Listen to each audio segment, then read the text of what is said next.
하나님 말씀은 구약 성경 사무엘상이 되겠습니다. 사무엘상 15장 17절에서부터 23절까지의 말씀을 읽습니다.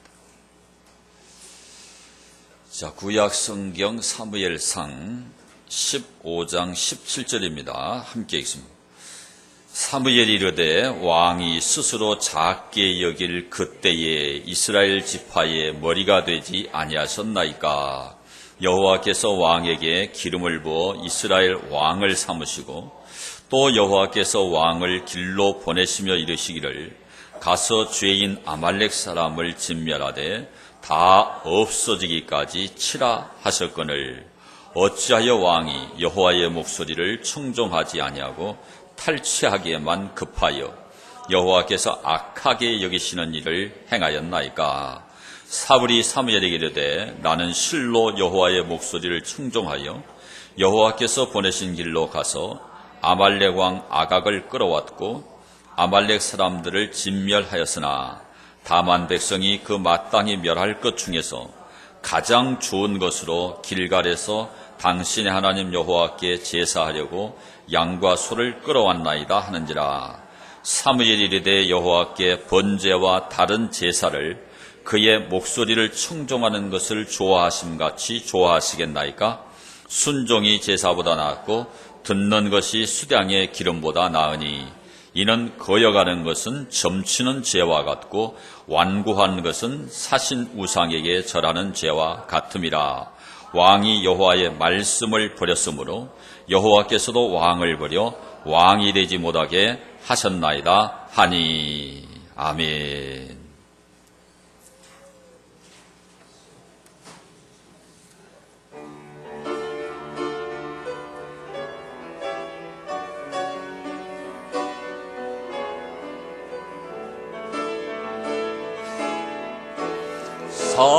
살아계신 주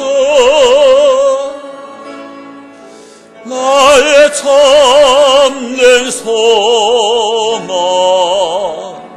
걱정 근심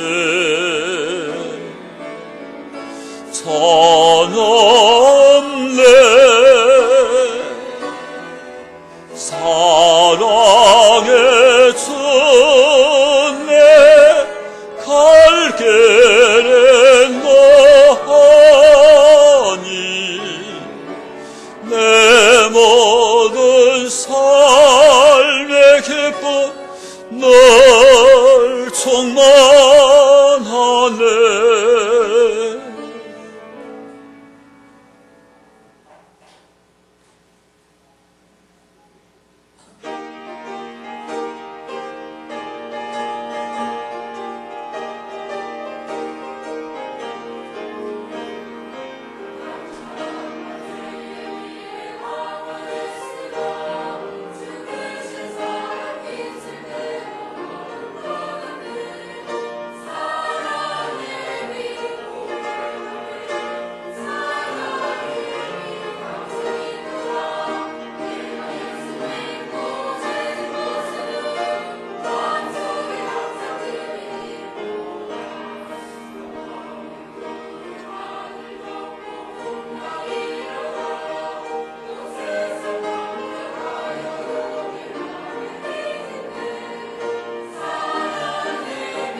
아멘.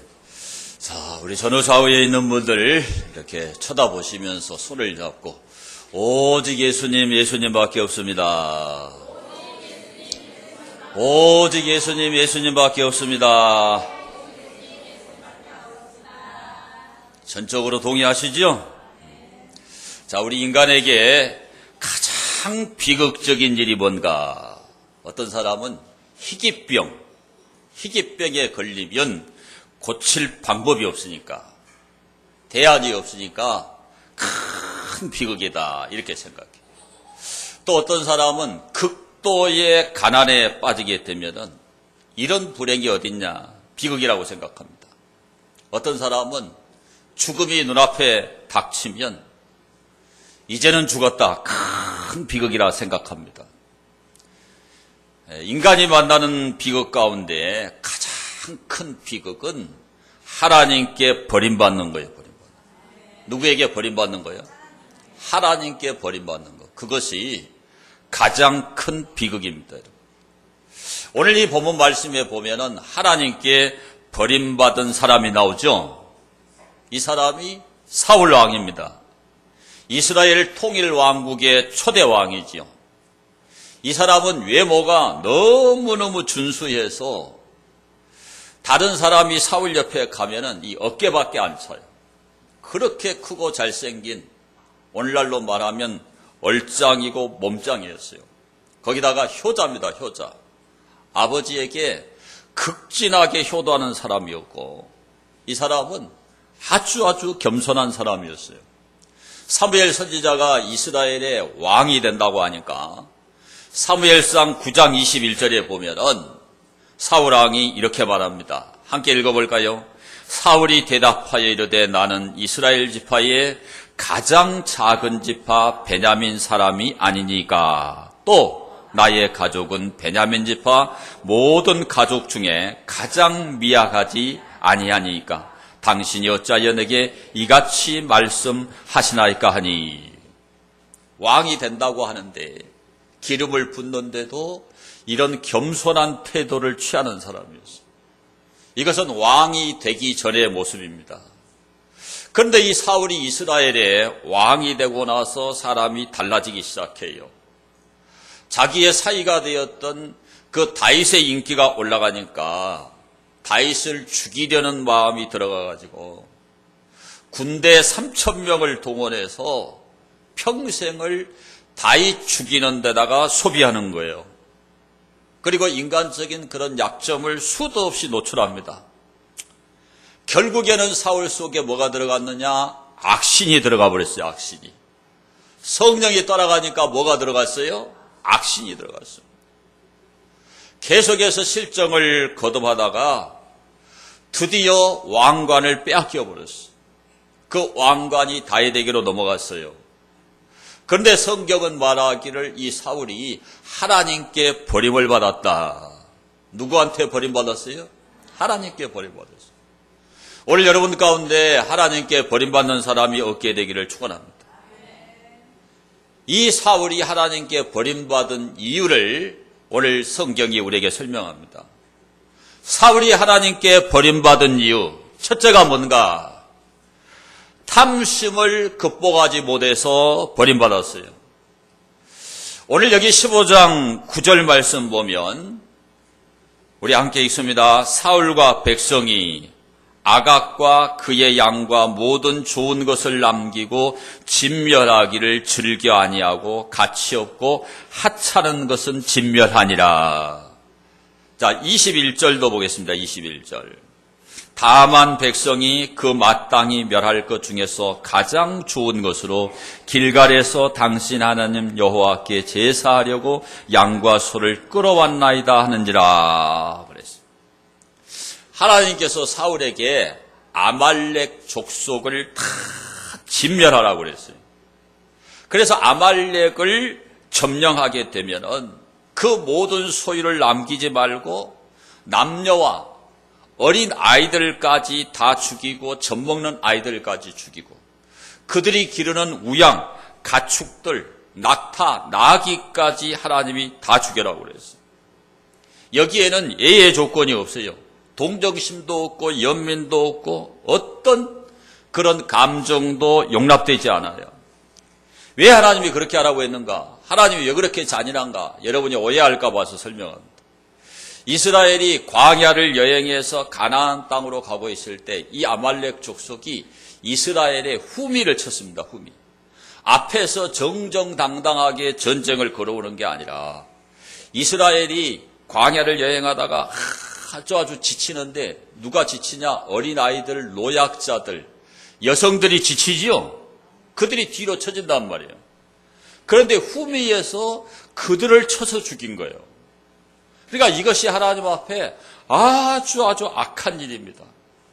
그래서 하나님께서 이제는 때가 돼서 그 아말렉 족속을 사울을 통해서 진멸하라고 한 거예요.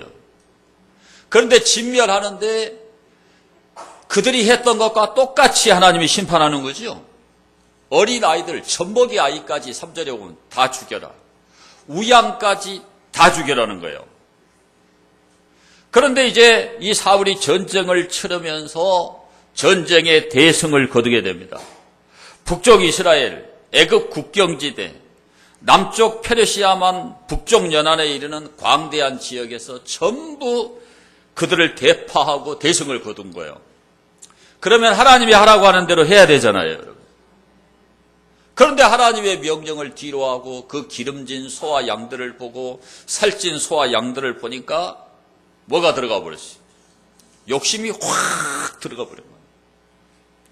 그런데 사울만 욕심이 들어간 게 아니에요. 이스라엘 백성들도 욕심이 확 들어온 거예요. 그러니까 그 살찐 거 기름진 거 소와 양을 남겨서 이것을 가지고 길갈에 가서 하나님 앞에 희생 제사를 드리면 되지 않느냐. 아주 합리적인 그런 대안을 이야기한단 말이에요. 그러니까 사울도 욕심이 들어갔는데 백성들이 동의해 주니까 얼마나 좋겠어요. 그래서 살찐 것, 기름진 것을 하나도 안 죽이고 그것을 몰고 이렇게 길갈로 오는 거죠. 이게 바로 탐심입니다. 탐심. 그런데 많은 성경학자들이 이 본문을 해석하면서 하나님이 왜 아말렉 족속을 진멸하는 그 일을 사울에게 맡겼느냐? 거기에는 세 가지 이유가 있다는 거예요. 모든 주석에 그 내용들이 나와 있더라고요. 하나는 이 사울에게 하나님께서 회복의 기회를 준 거라 이 말이에요. 사울이 하나님 앞에 불순종해가지고 블레셋과 전쟁을 하는데 사무엘 선지자가 와서 하나님께 희생 제사를 드려야 전쟁을 할 수 있는 거예요. 이스라엘의 전쟁은 그래요. 그런데 일주일을 기다려도 사무엘이 안 옵니다. 그러니까 자기가 제사장이 돼서 제사를 지내고 블레셋과 전쟁을 한 거예요. 이게 아주 하나님을 슬프게 한 겁니다. 그러니까 이제는 그러한 전철을 다시 밟지 말고 이제 하나님께 순종하고 한번 회복해봐라.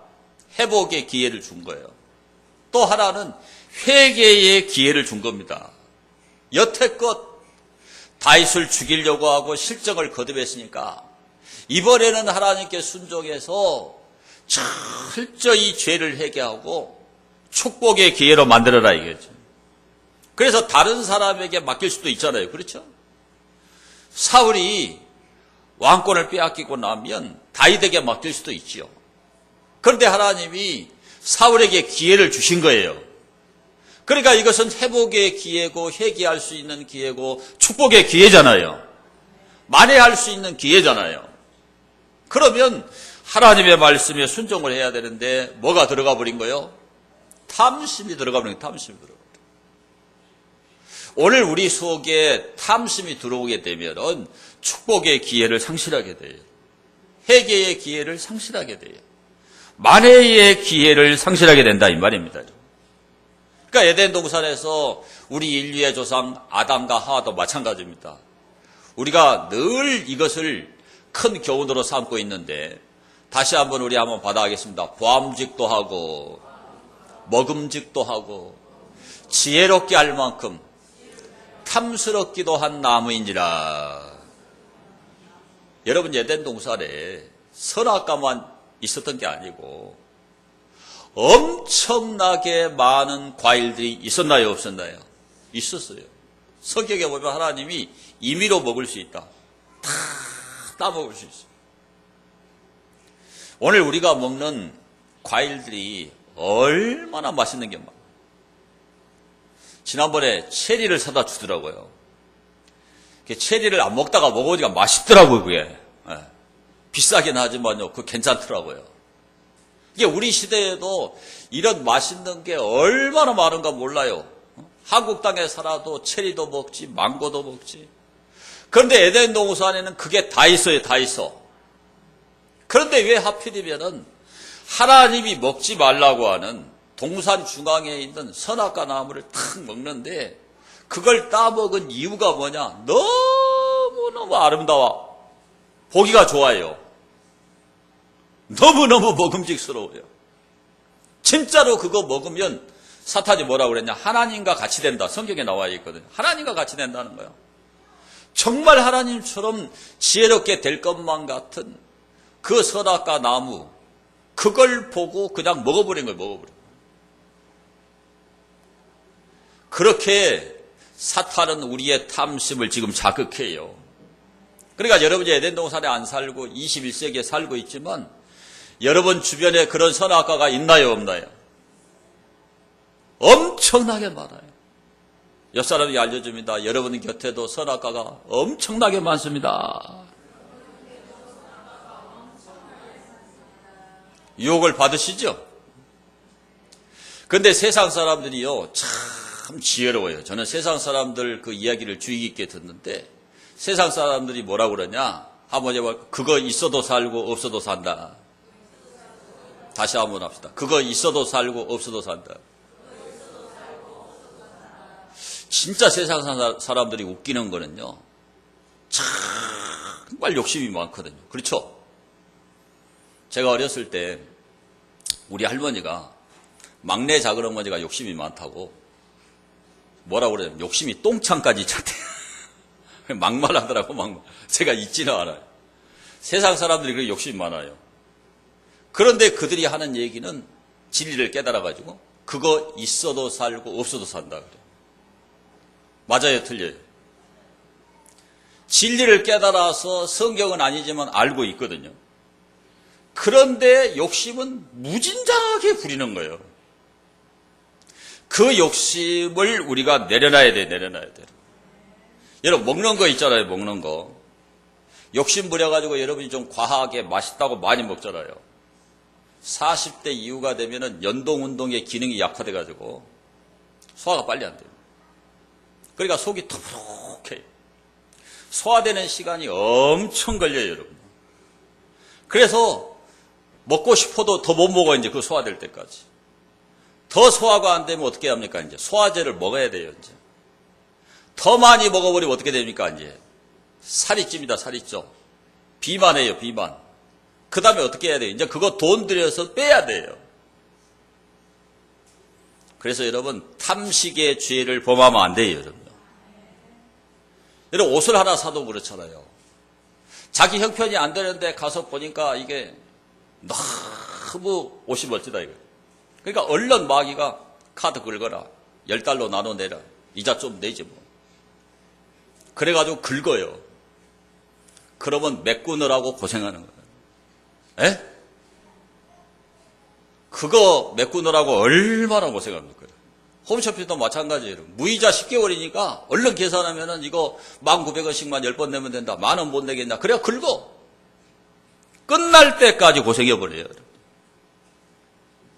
그런 유혹에 넘어가지 않게 되기를 바랍니다. 제가 자녀 교육이 있잖아요. 자녀 교육. 자기가 많이 배우지 못한 사람일수록, 성공하지 못한 사람일수록 자녀 교육에 탐욕적인 이상을 가지고 엄청난 투자를 해요.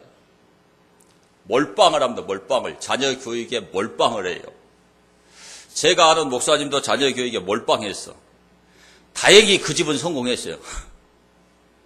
근데 자녀 교육에 형편이 안 되는데 엄청난 돈을 투자해요. 근데 그것이 성공을 거두면 좋지만 그렇지 않는 경우가 굉장히 많아요. 저는 여러분에게 자녀 교육에 돈을 몰빵하라고 하고 싶지가 않아요. 돈을 몰빵하는 것보다 중요한 게 뭔지 아세요? 하나님 사상을 집어넣는 거예요. 하나님이 없으니까 요즘 교회 가자 그래도 자녀들이 말을 안 듣잖아요.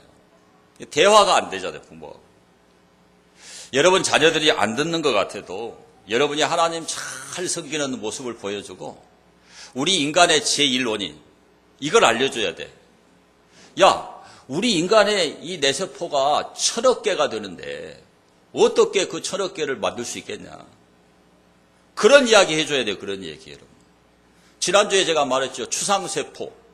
과거를 기억하게 하는 추상세포. 그런 거 얘기해 줘야 됩니다. 혀 하나가 10,000가지의 맛을 느낄 수 있다. 야, 사람이 너 만들 수 있냐? 사람 봐라. 완전 자동이다. 오토매틱이다. 진지하게 또 설명하고 또 설명해서 인간이 하나님의 작품이라는 거 알려줘야 돼요.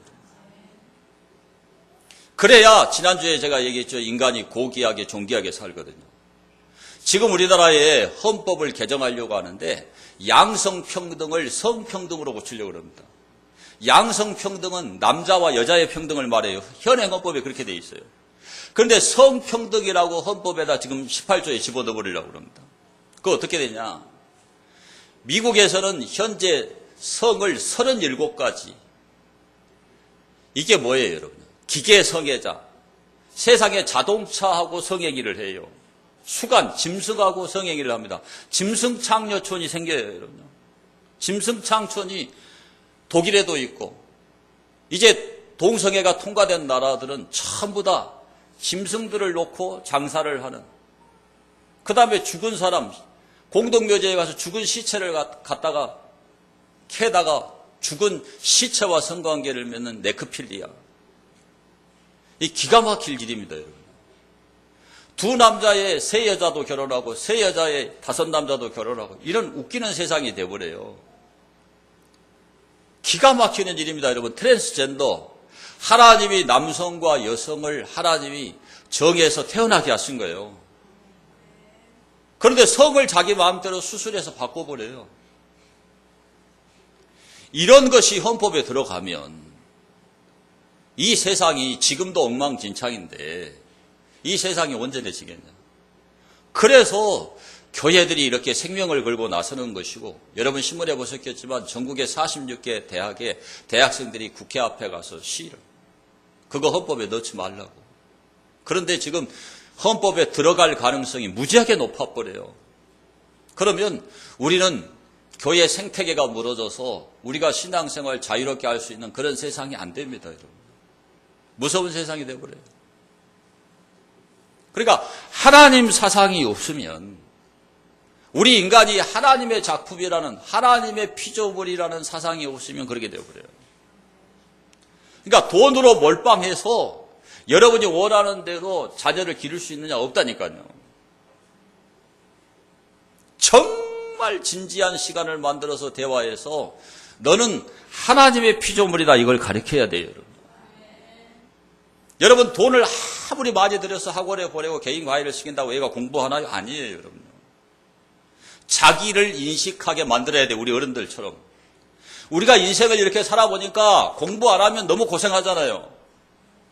공부로 성공한 게 더 쉽잖아요. 살아보니까 너무 힘들잖아요. 그런 거를 아이가 느낄 수 있도록 정말 진지하게 철이 없어도 또 설명하고 또 설명해야 돼요, 여러분. 그게 중요해요. 학원에 간다고 얘가 공부를 하는 게 아닙니다. 가서 컵라면 하나 뽑아 먹고 커피 한 잔 먹고 아이스크림 먹고, 아이스크림도 비싼 거 베스킨라빈스 먹고, 공부 안 하고 그냥 돌아오는 아이들이 80% 90%예요. 여러분이 그 아이를 추적해서 그 아이 옆에 가서 있을 수가 없어요.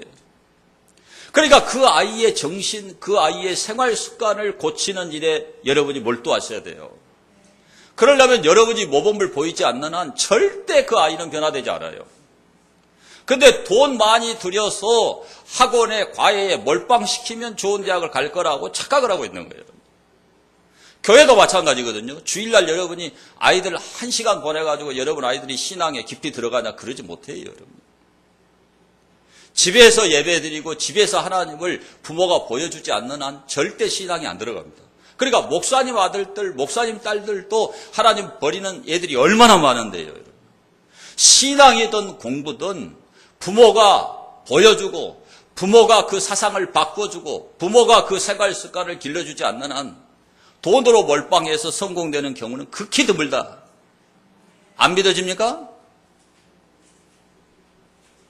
여러분이 자녀 교육에 대한 탐욕적인 이상을 가지고 몰빵했다가 나중에 자기 마음대로 안 되니까 자녀와 계속 갈등을 일으키고 니한테 돈이 얼마 들어간 줄 아냐? 그 말 하는 순간에 싸움이 일어나 버려요. 요즘 애들은요. 그냥 거부합니다. 그냥 대항해버려요.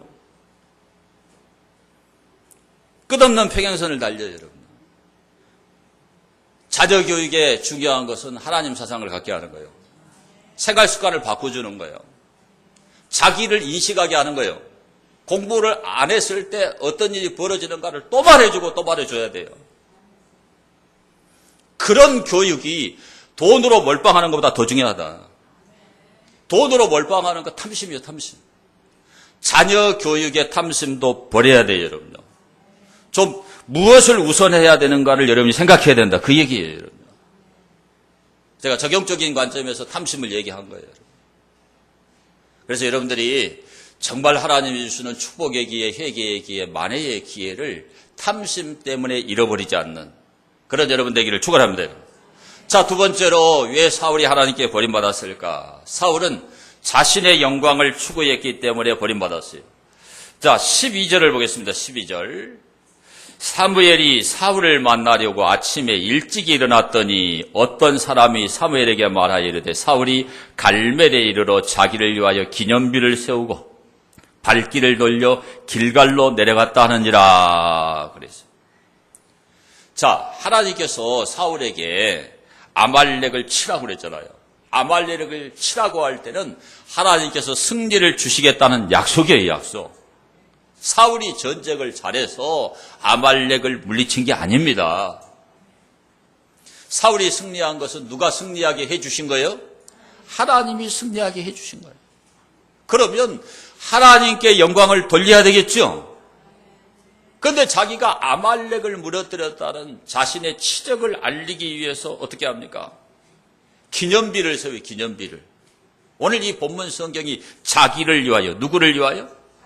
자기를 위하여 갈멜에 내려가가지고 갈멜에다가 기념비를 세우는 거예요, 여러분. 이거 하나님이 얼마나 싫어하겠어요. 바벨탑을 만든 이래로 하나님을 거스려서 자기를 높이는 사람들은 하나님이 반드시 심판합니다, 여러분. 잠언 16장 18절 말씀 보면 함께 봅니다. 교만은 패망의 선봉이요 거만한 마음은 넘어짐의 앞잡이니라. 사도행전 12장 21절에도 보면 헤롯이 나를 택하여 왕복을 입고 단상에 앉아 백성에게 연설하니 백성들이 크게 부르되 이것은 신의 소리요 사람의 소리가 아니라 하거늘 헤롯이 영광을 하나님께로 돌리지 아니하므로 주의 사자가 곧 친히 벌레에게 먹혀 죽으니라 그랬어요. 여기 헤롯은 헤롯 아그리빠입니다.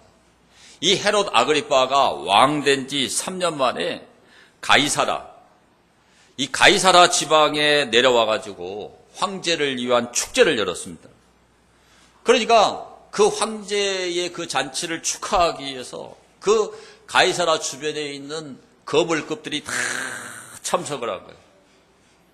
그때 헤롯이 보통 옷을 입은 게 아니라 은으로 만든 옷을 입은 거예요.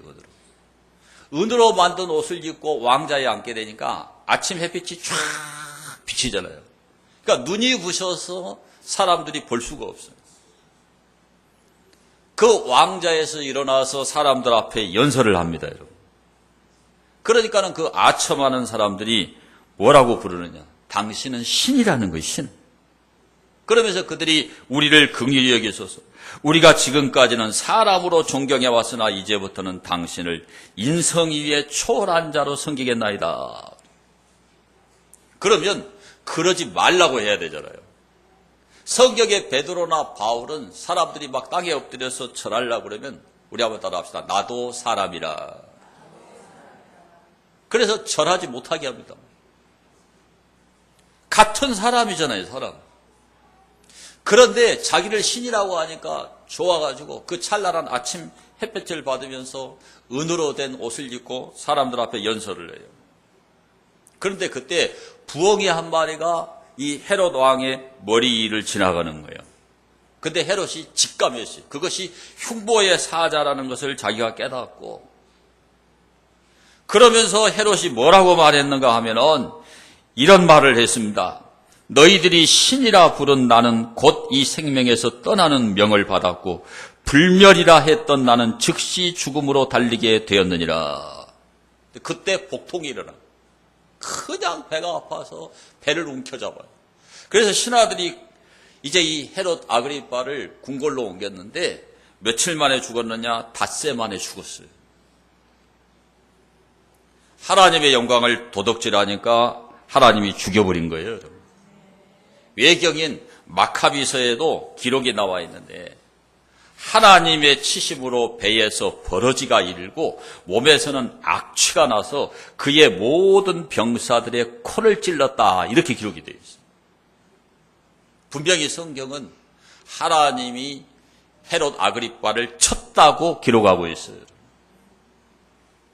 그러니까 하나님이 받아야 될 영광을 사람이 가로채니까 하나님이 쳐서 그를 죽여버린 거예요, 여러분. 그러면 헤롯 아그리빠만 그렇게 죽었느냐? 다니엘서 5장 22절로 23절에 보면 벨사살도 그렇게 됐어요. 함께 보겠습니다. 벨사살이여, 왕은 그의 아들이 되어서 이것을 다 알고도 아직도 마음을 낮추지 아니하고 도리어 자신을 하늘의 주제보다 높이며 그의 성전 그릇을 왕 앞으로 가져다가 왕과 귀족들과 왕후들과 후궁들이 다 그것으로 술을 마시고 왕이 또 보지도 듣지도 알지도 못하는 금, 은, 구리, 새와 나무, 돌로 만든 신상들을 찬양하고 도리어 왕의 호흡을 주장하시고 왕의 모든 길을 작정하시는 하나님께는 영광을 돌리지 아니한지라. 자, 이 벨사살 왕의 선대 왕이 누구냐면 느부갓네살. 여러분 알잖아요. 느부갓네살이 금으로 신상을 만들었어요. 큰 금신상을 만들어가지고 두라 평지에 두고 경배를 받았어요. 그런데 하나님이 이 느부갓네살을 쳐버리니까 느부갓네살이 요즘 말로 하면 미쳐버린 거예요. 정신이 돌아버린 거예요. 그래서 산속에 들어갔는데 산속에 들어가가지고 그 털이 성경에 보면 독수리 털같이 되고 손톱은 새 발톱처럼 됐다. 7년 동안을 산속에서 사는 거예요. 풀을 뜯어먹고. 그런 저주를 받았던 사람이 자기 선대 왕이었던 느부갓네살이에요. 그런데 벨사살 왕은 그걸 기억해야 되는데 그 교훈을 잊어버리고 자기 선대 왕인 느부갓네살이 예루살렘을 정복하고 예루살렘 성전에서 가져온 금그릇, 은그릇, 나무그릇 이걸 갖다 놓고 잔치를 벌이면서 이걸로 술잔을 하고, 성전에서 쓰는 그릇은 하나님께 영광을 돌리는 도구잖아요. 아멘. 그걸로 술을 퍼마신 거예요. 그리고 하나님께 영광을 돌린 게 아니라 아까 우리가 성경을 읽었잖아요. 보지도 듣지도 알지도 못하는 금, 은, 구리, 쇠나무, 돌로 만든 신상, 우상들을 찬양을 해요. 하나님께 영광을 돌리지 않아요. 그러니까 그날 밤에 하나님께서 메대 나라의 다리오 장군으로 하여금 이 바벨론을 침략하게 해요. 그래서 그날 밤에 이 벨사살은 다리오의 손에 죽고 나라가 메대로 넘어가 버린 거예요, 여러분. 그러니까 하나님의 영광을 도둑질하면은 하나님이 이렇게 죽이는 거예요, 죽이는 거예요. 영광을 받아야 될 분은 하나님이에요, 여러분요. 우리 자신이 아무리 성공한다고 해서 우리가 찬양을 받고 우리가 영광을 받고 우리가 존귀를 받고 그런 게 아니에요. 영광은 누구에게만 돌려져야 된다. 하나님께만 영광이 돌려져야 돼요. 하나님이 주신 축복의 기회에 회개할 수 있는 게 만회의 기회를 승리해가지고 하나님께 영광 돌렸더라면 사울은 버림받지 않았어. 자기가 영광을 가로채니까 하나님이 죽여버렸단 말이에요. 나중에 이 사울은 비참하게 블레셋과의 전쟁에서 패배하게 되고 자살해버린 자살해. 그런데 이 사울의 시신을 사람들이 불로 태웠어요. 얼마나 비참하냐요. 하나님께 돌아갈 영광을 빼앗아서 저주받는 일이 없게 되기를 축원합니다. 그런 비극자가 되면 안 되는 거죠. 세 번째로 사울이 어떻게 버림받았을까? 하나님의 명령에 불순종했기 때문에 버림받았습니다. 자, 22절과 23절을 함께 봅니다.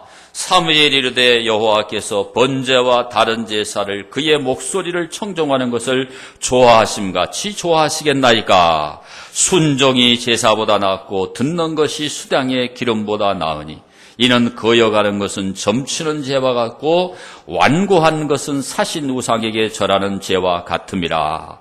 왕이 여호와의 말씀을 버렸으므로 여호와께서도 왕을 버려 왕이 되지 못하게 하셨나이다.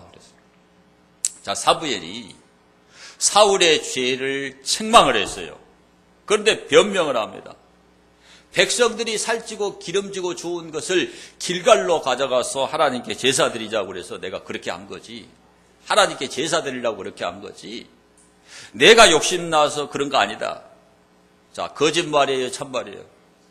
거짓말이에요, 거짓말. 분명히 사무엘이 지적하기를 탈취하기에만 급급하였느니라. 그 기름진 것, 살찐 거, 없는 것에만 급급했지, 그거 진멸하라고 하는 하나님의 명령에는 불순종했다, 그 말이에요. 그래서 자기의 행위를 정당화하고 합리화하고 하나님 앞에 제사 드리려고 했다고 미화시킨다, 이 말이에요. 그래서 사무엘이 알려줍니다. 순종이 제사보다 낫다. 제사 드리는, 오늘날로 말하면 지금 여러분 하나님 앞에 예배 드리는 이 예배 행위 자체보다도 중요한 것은 하나님 말씀에 순종하는 거다.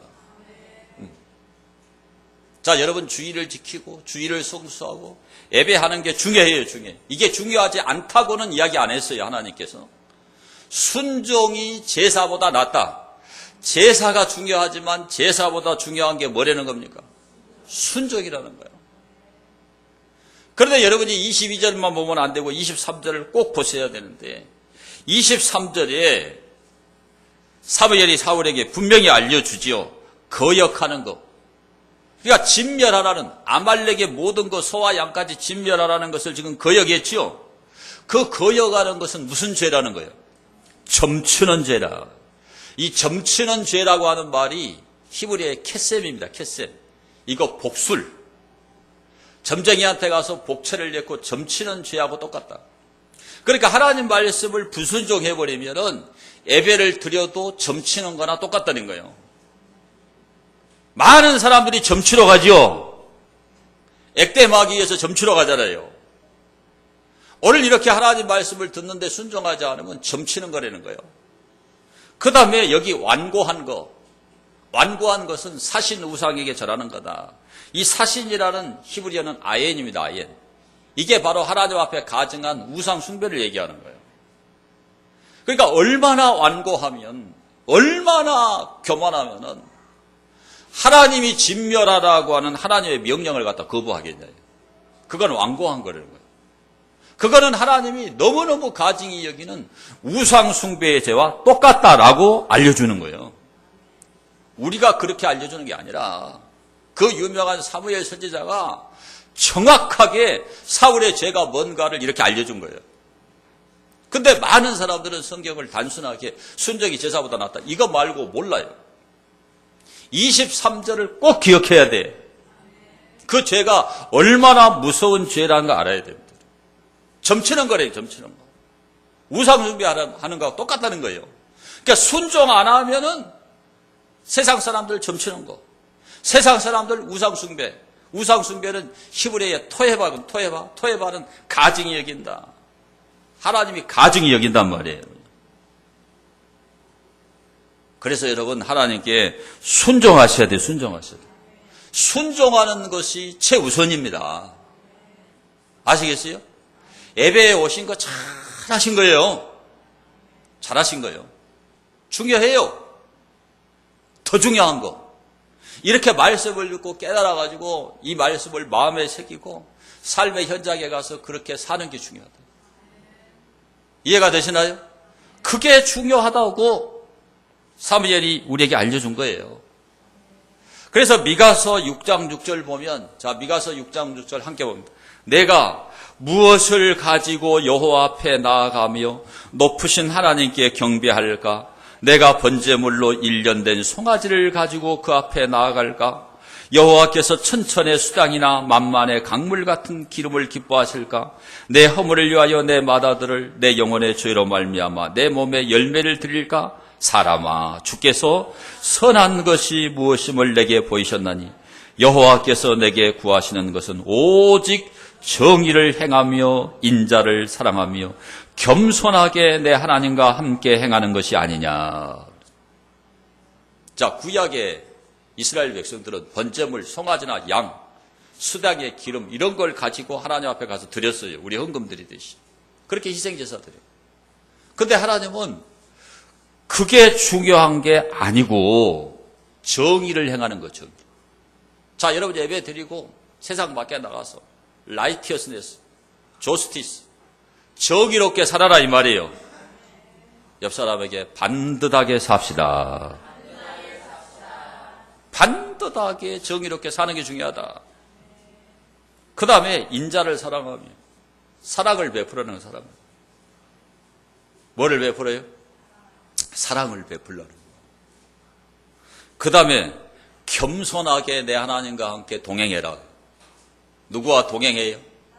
예배 1시간만 집중해가지고 말씀 듣는 게 아니라 예배당 문 밖을 나가서 하나님과 함께 동행하며 사는 게 중요하다. 이게 예배의 본질이에요, 본질. 이렇게 안 하니까 전부 개독교인이라고 그러잖아요. 절대 개독교인 소리 들으면 안 돼요. 어떻게 우리가 개소리를 듣고 삽니까, 여러분? 이 통탄할 일이잖아요. 예배보다 중요한 건 순종입니다, 순종. 말씀이 좀 길지만 또 한번 읽겠습니다. 이사야 1장 11절 보겠습니다. 길어도 여러분 성경 본문에서 설교를 들으세요. 보겠습니다. 여호와께서 말씀하시되 너희의 무수한 재물이 내게 무엇이 유익하뇨? 나는 수당의 번제와 살찐 짐승의 기름에 배불렀고 나는 수송아지나 어린 양이나 순념수의 피를 기뻐하지 아니하노라. 너희가 내 앞에 보이러 오니 이것을 누가 너희에게 요구하였느냐? 내 마당만 밟을 뿐이니라. 형식적인 예배. 이거 안 된다는 거죠? 자, 헛된 재물. 하나님이 볼 때 이런 거 다 헛된 재물이라는 거예요. 다시 가져오지 말라. 분향은 내가 가증히 여기는 바요. 올싹과 매월 첫날 이스라엘 예배를 드렸죠. 그걸 올싹이라고 그럽니다. 안식일 우리처럼 이렇게 주일 예배죠. 대회로 모이는 것도 그러하니 성회와 아울러 악을 행하는 것을 내가 견디지 못하겠노라. 예배만 드리고 나가서 또 죄를 짓고 악을 행하고 하나님이 견딘다 못 견딘다. 못 견딘다. 자, 14절. 내 마음이 너희의 올삭과 정한 절기를 싫어하나니 그것이 내게 무거운 짐이라. 내가 지기에 곤비하였느니라. 너희가 손을 펼 때에 내가 내 눈을 너희에게서 가리고 너희가 많이 기도할지라도 들어주세요, 안 들어주세요? 듣지 아니하리니 이는 너희의 손에 피가 가득함이라. 너희는 스스로 씻으며 스스로 깨끗하게 하여 내 목전에서 너희 악한 행실을 버리며 악행을 거치고 선행을 배우며 정의를 구하며 학대받는 자를 도와주며 고아를 위하여 신원하며 과부를 위하여 변호하라 하셨느니라. 이게 설명이 필요 없잖아요, 여러분. 제가 뭐 여기다 대고 무슨 설교를 더 하겠어. 이거 한국말인데. 예배보다 중요한 거는 하나님 말씀을 순종하는 거예요, 순종하는 거예요. 이걸 여러분이 명심해서 하나님께 버림받지 않게 되기를 축원합니다. 마지막 네 번째, 사울이 하나님께 버림받은 이유가 뭐냐? 진정한 회개가 없었기 때문이에요. 24절 보겠습니다. 사울이 사무엘에게 이르되 내가 범죄하였나이다. 내가 여호와의 명령과 당신의 말씀을 어긴 것은 내가 백성을 두려워하여 그들의 말을 청종하였음이니이다. 그래서 자, 사울이 지은 죄가 뭔가를 정확하게 지금 깨닫게 해줬죠? 여러분도 깨달았죠? 저도 이 말씀을 준비하면서 깨달아요. 그러면 하나님 앞에 회개해야 되는데 백성들에게 책임을 돌리는 거예요. 내가 백성을 두려워해요. 자, 백성들이 살찐 거, 기름진 거 길갈로 가져가 제사드리자. 자기 안에 탐심이, 욕심이 먼저 들어왔어요. 아멘? 근데 백성이 그 말을 해주니까 얼마나 좋겠어요. 이게 합쳐진 거예요, 합쳐진 거예요. 근데 자기 죄는 회개 안 하고 백성들 때문에 그렇게 됐다는 거예요. 그러니까 사울이 가장 두려워하는 것은 왕관을 잃어버리는 거예요. 이스라엘은 12지파로 돼 있죠. 그래서 이 지파의 장로들이 모여서 왕으로 추대한단 말이에요. 그러니까 민심을 잃어버리면, 백성들이 반대하면 왕권을 잃어버려요. 그렇지 않아도 다윗의 인기가 하늘을 찌를 듯이 지금 높아져 오는 거예요. 불안한 거예요. 그러니까 백성들의 말을 안 들을 수가 없어서 백성들을 두려워해서 그렇게 했다라고 얘기하는 거예요. 그리고 이제 자기 죄를 시인하는데 따라합시다. 내가 범죄하였나이다. 자, 죄를 지었다고 자기가 시인을 해요. 그런데 아직도 누구 핑계를 대냐? 백성들의 핑계를 대는 거예요. 그리고 뭐라고 하냐면 사무엘 선지자에게 길갈로 함께 가서 제사드리자, 이런 요구를 합니다. 왜 이런 요구를 하느냐? 아직도 자기의 정권이 건재하다는 걸 보여주기 위해서. 지금 자기가 실정에 실정을 거듭해가지고 엄청난 지금 그 나라에 뚝이 터진 거예요, 여러분요. 그러니까 언제 왕권을 잃어버릴지 모르니까 이 사무엘 선지자는 백성들이 인정한단 말이에요. 단에서부터 부엘세바까지 이스라엘의 전 지역을 얘기하는데 사무엘이 말하면 백성들이 다 인정해요. 그러니까는 사무엘이 안 간다고 하는데 사무엘을 끌고 가서 길갈에서 하나님께 제사하는 모습, 형식적인 제사 모습을 보여주고 싶은 거예요. 그래서 사무엘에게 함께 가자고 하니까 사무엘이 거기 26절을 보세요. 26절. 자, 26절을 보시면 함께 봅니다. 사무엘이 사울에게 이르되 나는 왕과 함께 돌아가지 아니하리니 이는 왕이 여호와의 말씀을 버렸으므로, 불순종했죠. 여호와께서 왕을 버려 이스라엘 왕이 되지 못하게 하셨습니다 하고 사무엘이 가려고 돌아설 때에 사울이 그의 겉옷자락을 붙잡으며 찢어진지라. 사무엘이 그에게 이르되 여호와께서 오늘 이스라엘 나라를 왕에게서 떼어 왕보다 나은 왕의 이웃에게 주셨나니, 이미 다윗에게로 하나님이 넘기기로 작정하신 거죠. 이스라엘의 지존자는 거짓이나 변개함이 없으시니 그는 사람이 아니시므로 결코 변개하지 않으십니다 하니, 이미 하나님 편에서 결정 나왔어요. 사울은 끝났어요. 끝나버린 거예요. 그런데 사무엘이 따라가요. 왜 따라가냐? 사울이 간청해서 사울 때문에, 인간적인 관계 때문에 따라간 게 아니라 이스라엘이라는 나라를 위해서 따라간 거예요. 다윗에게로 왕권이 넘어갈 때까지는 이스라엘의 국권이 지켜져야 되니까. 타협해서 따라간 게 아닙니다. 우리가 이런 성경을 읽을 때 사무엘 선지자도 타협했구나, 그렇게 읽으면 안 돼요.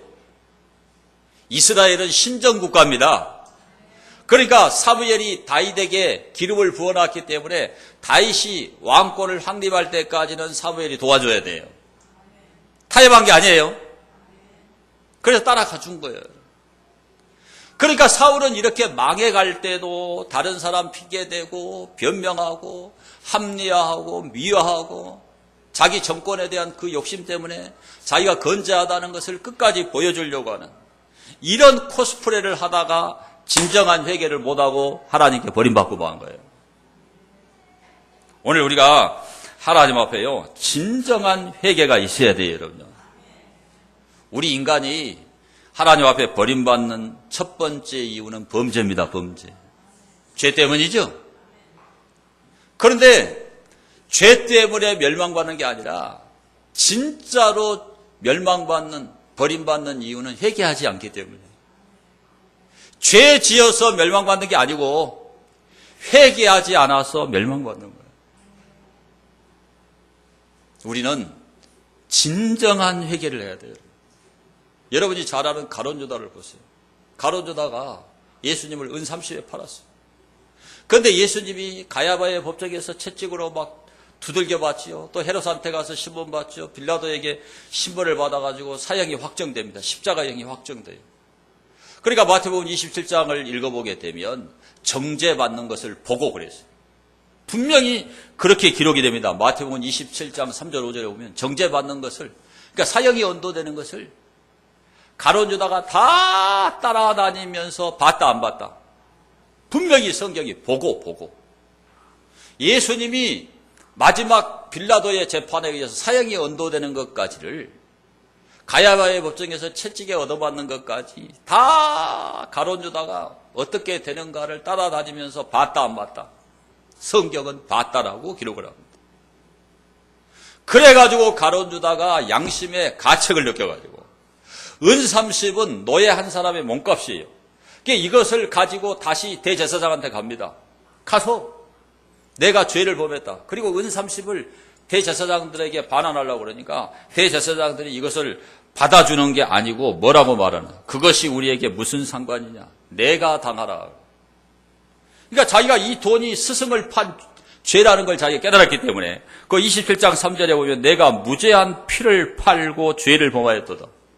한번 받아봅시다. 내가 무죄한 피를 팔고 죄를 범하였노라. 자, 가룟 유다가요, 자기가 죄를 범했다. 죄 없는 예수님 팔아먹었다고 자기 입으로 고백을 했어요. 양심의 가책을 느꼈어요. 그래서 가서 이 더러운 돈이라고 반납하려고 그러니까 대제사장들이 안 받아. 그게 무슨 상관이냐? 너가 당해라. 너가 팔았으니까 너가 당해라. 그러니까 이 돈 은 30을 성소에다가 던져버려. 그러니까는 가룟 유다가 가가지고 어떻게 했어요? 목을 매달아서 자살해버렸어요. 그런데 성경에 보니까 창자가 터져 죽으니라 그랬어요. 그러니까 마태복음 27장에는요, 목매어 죽으니라 그랬는데 사도행전 1장에 가서 보면 창자가 터져 죽었다 그랬어요. 그거 어떻게 된 거냐? 우리가 가을에 농사를 짓고 뭐 옥수수 때나 이런 거를 베면은 뾰족뾰족 위에 나와 있어요. 나무에서 목 매달아갖고 죽으니까 떨어져가지고 잘못 찔려서 배가 찔려서 창자가 터졌다라고 해석합니다. 상호 보완적인 해석이에요. 그게 성경이 틀린 게 아니고 상호 보완적인 해석이란 말이에요, 여러분. 그렇게 저주받는 죽음으로 죽은 거예요. 그 인간적으로 생각할 때 무죄한 피를 판 것도 깨닫고 더러운 노인지 알고 갖다 반납하려고 그랬고 인간적으로 보면 충분하게 반성이 된 것 같아요. 그러잖아요. 그러니까 자살한 사람도 막 세상 사람은 위대하게 치잖아요. 자기가 모든 걸 안고 지고 갔다고 자살한 사람도 높여주잖아, 세상은. 근데 하나님은 안 그래요, 여러분. 하나님은 자살해도 인정 안 해요. 하나님은 회개해야 인정해요. 아시겠어요? 자기가 가책을 느껴서 자살을 해도 그게 옳다고 하나님이 인정 안 해요. 가책을 느낀 것을 회개라고 하는 게 아니에요. 회개는 따라합시다. 뉘우칠 회, 고칠 개. 그러니까 회개는 뭐냐면 그렇게 뉘우치기만 해갖고 되는 게 아니라 고치는 거예요, 고치는 거. 우리가 이렇게 말씀 듣고 고치는 거란 말이죠. 그걸 회개라고 그래요. 그러니까 여러분 반대로 다윗을 보세요, 다윗. 다윗이 밧세바의 아내를 범했잖아요. 그 밧세바의 남편이 누구냐? 우리아입니다, 우리아. 우리아는 이방인이에요. 그런데 다윗에게 얼마나 충성해서 장군이 됐어요. 전쟁에 나가서 전쟁하고 있습니다. 그러니까 밧세바하고 동침해서 아이를 가졌으니까 이걸 숨기기 위해서 우리아를 전쟁에서 호출한 거예요. 그래가지고 잔치를 벌이고 음식을 내리죠. 그래서 술에 취했는데 우리아가 집에 안 갑니다. 그러니까는 뒷날 술을 더 많이 먹이면은 마누라가 생각나가지고 갈 줄 알았는데 뒷날 또 안 가요.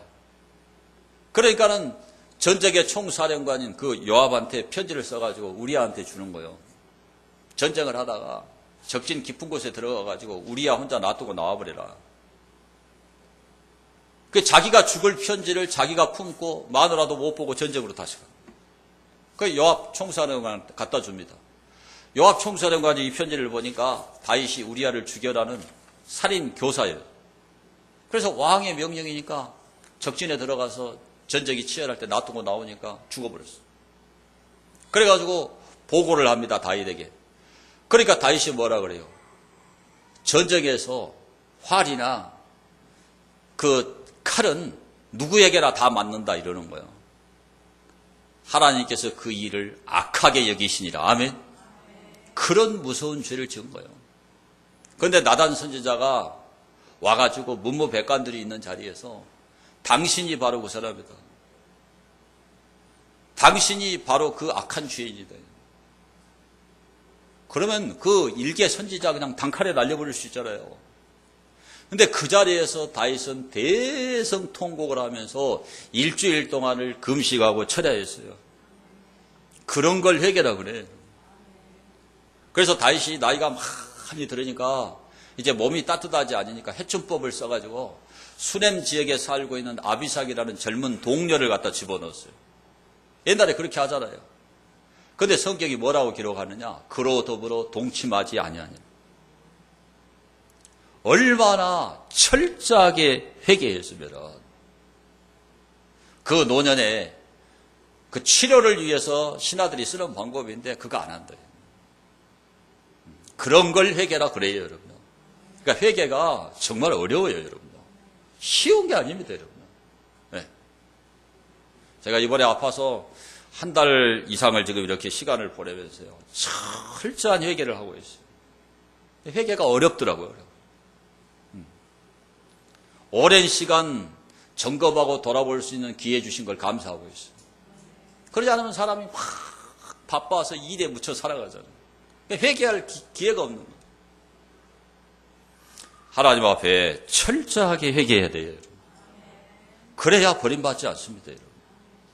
자, 오늘 우리는 사울이 하나님께 버림받은 이유 4가지를 생각을 했어요. 여러분.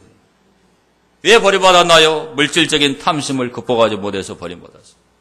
하나님께 돌려야 될 영광을 자기가 받아버려요. 하나님 영광을 도둑질하니까 하나님이 죽여버려요. 하나님의 명령에 순종해야 되는데 불순종하니까 그건 점치는 죄입니다. 우상숭배와 똑같은 거란 말이에요. 순종 안 하면 안 믿는 사람 점치러 다니고 우상숭배하는 거 똑같다는 그 얘기예요. 그 얘기. 우리는 하나님 말씀을 순종하기 위해서 예배드리는 거예요. 마지막으로 진정한 회개가 없었기 때문에 버림받아 버렸어요. 여러분 진정으로 회개함으로 버림받지 않고 천국 가는 여러분 되기를 축원합니다. 받은 말씀 생각하면서 우리 통성으로 하나님 앞에 기도합니다.